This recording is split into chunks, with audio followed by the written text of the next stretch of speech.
सभापती महोदय, गेल्या अनेक वर्षापासून हा प्रश्न प्रलंबित आहे. माननीय सदस्यांनी 4-5 मंत्री महोदयांचे नाव सुद्धा या सभागृहात सांगितलेत. मी मंत्री झाल्यानंतर जेव्हा माझ्याकडे हा प्रश्न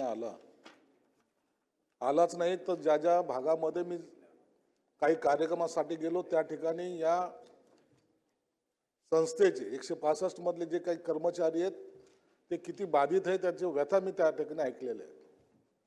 तुमच्याबरोबरच संभाजीनगरमध्ये कार्यक्रम घेतला. हे स्वयंसेवी संस्था ज्यांनी त्या कर्मचाऱ्यांना किंवा त्या शिक्षकांना वेतन श्रेणी आज ना उद्या तुम्हाला लागू होईल अशा आश्वासनावर अनेक वर्ष त्यांच्याकडून काम करून घेतले आणि हा प्रश्न तसाच प्रलंबित राहत गेलेला आहे. यामध्ये मंत्रालयाच्या जर गेटवर जरी पाहिलं तर दर दिवशी कोणी ना कोणी या प्रश्नासाठी भेटत असतं. प्रश्न का सुटला नाही हा भाग वेगळा आहे. पहिले अनुदान द्यावं अशी मागणी करण्यात आली. आम्ही काही वेळेला त्या सगळ्या संस्थेच्या तपासण्या केलेल्या. तुम्हाला सांगतो, जेव्हा आम्ही तपासण्या केल्या तर त्याच्यामध्ये अ श्रेणी प्राप्त 40 शाळा आम्हाला भेटल्या, ब श्रेणी प्राप्त 56 शाळा आढळल्या आणि तपासणीला विरोध दर्शवलेल्या एकूण 70 शाळा भेटल्या. काही शाळेमध्ये निश्चित हे तुम्हाला मान्य करावं लागेल की तिथलची पटसंख्या, एक शाळा तर अशी आहे की तिथं 2च विद्यार्थी आहेत आणि ते संस्था चालू आहे. अशा संस्थेला तर आपण काही देऊ शकत नाही. हे जरी सत्य असलं तर इतर संस्थेवर अन्याय होऊ नये ही आपली शासनाची भूमिका आहे. मला जेव्हा अनेक महिला भगिनी भेटतात सांगतात की आता आमचं वय 54 झालं, 55 झालंय, आम्हाला कधी हा लाभ मिळेल किंवा आम्ही या सगळ्या लाभाला कधी आम्ही पात्र ठरू. म्हणून त्यांच्या ज्या व्यथा आहेत त्या आपण ऐकलेल्या, तुम्ही ऐकलेल्या, तुम्ही त्या मतदारसंघामधलेच असल्यामुळं तुम्हाला सगळ्यांची जाणीव आहे.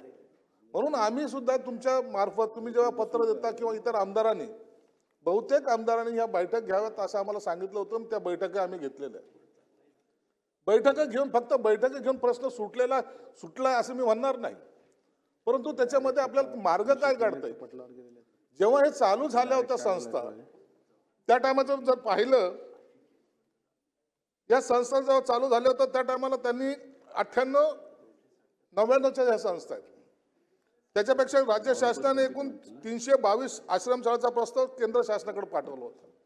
केंद्र शासनाने त्या काळामध्ये फक्त 34 आश्रमशाळांना मान्यता दिलेली आणि बाकीच्या सगळ्या ज्या आश्रमशाळा आहेत हे आता ते संस्था चालक स्वतःच्या ताकदीवर हिमतीवर चालवल्यात. आता अनेक त्या बंदही पडलेल्या आहेत. मी जेव्हा तुमच्याबरोबर बैठक घेतली, अनेक आमदारांबरोबर बैठक घेतली, आमच्या सर्व अधिकाऱ्यांबरोबर बैठक घेतली आणि त्यामध्ये सांगितलं की मला पॉझिटिव्ह काय करता येईल ते आपण ठरवूया. आम्हाला निगेटिव्ह म्हणून जायचं नाही. निगेटिव्ह करायला 1 मिनिटही लागणार नाही. त्यांना मानधन द्यायचं का वेतन श्रेणी द्यायची. मानधनाला आता सर्वांचा विरोध यासाठी आहे की मानधन घेऊन आता ते किती वर्षात आले, 54, कुणाचा 55, काहीतरी रिटायरही झालेले आणि म्हणून आता आम्हाला मानधन देऊन काय करणार, तर आम्हाला वेतन श्रेणी दिली तर त्याचा लाभ कदाचित पुढे आम्हाला मिळेल या आशेवर ते वेतन श्रेणी मागतायत.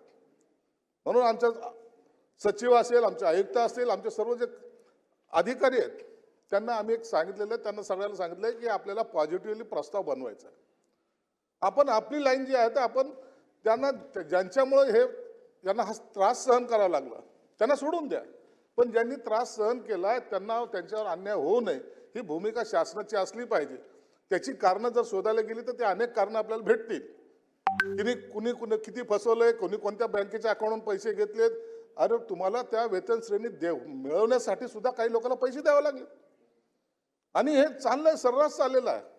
एका अर्थानं तो बिझनेसच म्हणावा लागेल. असं बिझनेस काही लोकांनी, काही दलालांनी केलेला सुद्धा आहे. म्हणून तरी त्याच्याकडे दुर्लक्ष करून आम्ही खात्याच्या अधिकाऱ्यांना सर्वांना सांगितलंय आपल्याला हा पॉझिटिव्ह प्रस्ताव पाठवायचा आहे. म्हणून सगळी ती तयारी केलेली आहे. या सभागृहात विक्रम काळेजी तुम्हाला माहिती की आपण जेव्हा सांगतो तर त्या टायमाला त्या पद्धतीची ॲक्शन सुद्धा सुरू करतो. म्हणून हा प्रस्ताव रेडी झालेला आहे. हा आता आपल्याला कॅबिनेट समोर घेऊन जावा लागेलच. आता हा प्रस्ताव 1 आठवड्याभराच्या आतमध्ये हा फायनान्सकडे जाईल. फायनान्सची मान्यता झाल्यानंतरच तो कॅबिनेटकडे जातो. ही एक प्रोसेसचा भाग आहे.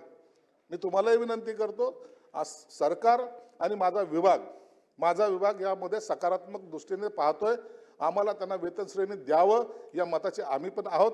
परंतु जर अडचण आलीच तर फायनान्समध्ये आपणही आम्हाला सहकार्य करा. जेव्हा हा प्रस्ताव कॅबिनेटमध्ये जाईल तर कॅबिनेटचा निर्णय झाल्यानंतर जो योग्य निर्णय होईल त्या पद्धतीने याची अंमलबजावणी केली जाईल.